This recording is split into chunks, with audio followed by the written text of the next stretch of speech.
Garuda Express, an international courier service. రాసుల వారీగా తీసుకుంటే ప్రథమ రాశి మేషం. ఈ రాశిని అగ్నితత్వంతో పోలుస్తారు. భగభగ మండే తత్వంతో ఉండి కోపాన్ని, పౌరుషాన్ని ప్రదర్శిస్తారు.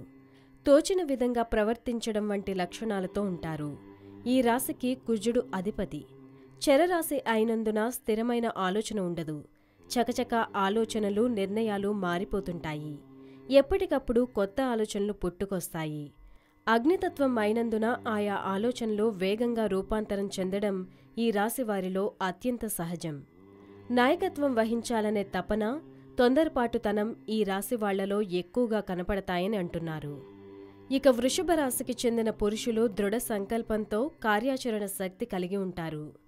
అనుకున్నది సాధించే వరకు నిద్రపోని మనస్తత్వం కలవారై ఉంటారు. వీరు అందరినీ ప్రేమించే మనస్తత్వం కలిగి, అందాన్ని ఆరాధించే హృదయం కలిగి, సంగీతాన్ని ఆస్వాదిస్తారు.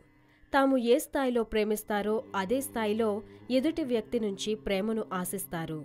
ఈ రాశి పురుషులకు సహనమనే గుణం అలంకారమని చెప్పచ్చు. ఈ గుణం వల్ల వీరు ఫలితాల కోసం ఎంతకాలమైనా ఎదురుచూస్తారు.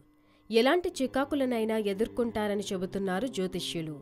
అలాగే సింహరాశి వారు క్రమశిక్షణకు, ఆరోగ్యానికి, సమయ పాలనకు అధిక ప్రాధాన్యత ఇస్తారు. ఎంత ఉన్నత స్థితి సాధించినా మరింత పురోగతి సాధించాలన్న తపనతో నిరంతరం శ్రమిస్తారు. అభివృద్ధి సాధించాలన్న తపన సుఖజీవితానికి దూరం చేస్తుంది. వ్యక్తిగత ప్రతిష్టకు ప్రాధాన్యత ఇస్తారు. ఆర్థిక విషయాలలో సమర్థులుగా పేరుగడిస్తారు. వంశ ప్రతిష్ట, కుల గౌరవాలకు ప్రాధాన్యత ఇస్తారు. ఇతర కుల, మత వర్గాలను ద్వేషించరు. చేసిన ధర్మాలకు, మంచి పనులకు ప్రచారం రాదు. కఠినమైన స్వభావం కలవారన్న ముద్ర పడుతుంది. సన్నిహితులు, సేవకావర్గం వీరి చేత కొంత ఆలస్యంగా అయినా పని చేయించుకోగలుగుతారు. వీరిని భయపెట్టి లొంగదీసుకోవడమే అసాధ్యమంటున్నారు వీళ్ళు. ఇక మకర రాశిలో వాళ్లను శుభరాశిగానూ, స్త్రీ రాశిగానూ, చెరరాశిగానూ వ్యవహరిస్తారని, ఈ రాశి వాళ్లు పాలకులుగా, పాలనాధికారులుగా రాణిస్తారని అంటున్నారు పండితులు.